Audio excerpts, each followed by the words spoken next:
Understanding fraudsters' fraud triangle. What is the fraud triangle?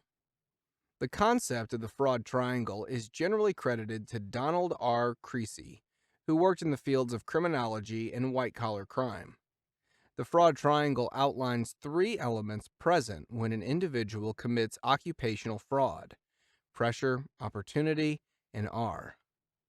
Pressure refers to the employee's motivation, which might drive him to commit fraud.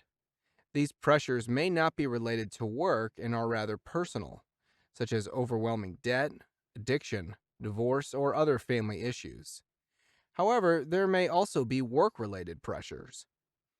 The opportunity to commit fraud is a risk factor that increases where internal controls are weak or where they do not exist. Companies with strong controls help limit employees' opportunities to engage in fraudulent financial reporting. Companies with limited or no internal controls provide an easy opening for fraud to be perpetrated. Rationalization is the final factor, and it is how the perpetrator justifies fraud. For instance, a person may feel it is permissible to steal because an injustice was done to him. Rationalization can also occur if an employee sees their superior displaying unethical behavior and getting away with it.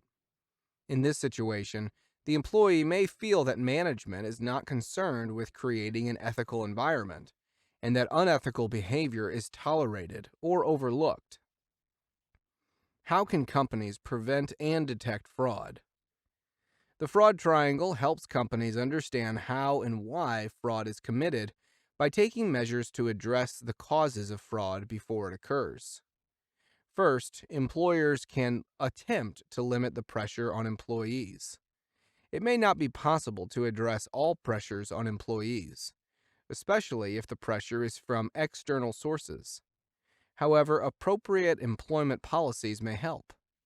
In addition, financial and performance goals should be reviewed to ensure they are reasonably attainable and appropriately communicated to employees.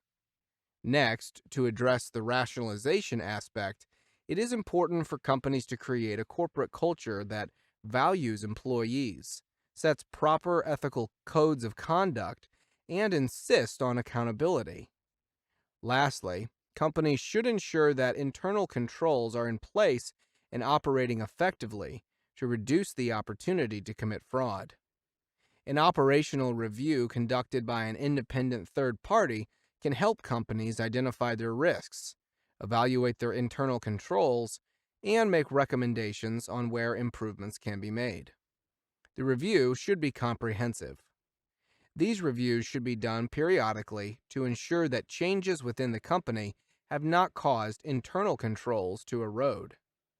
Companies should not only implement strong controls, they should also continually engage in fraud detection.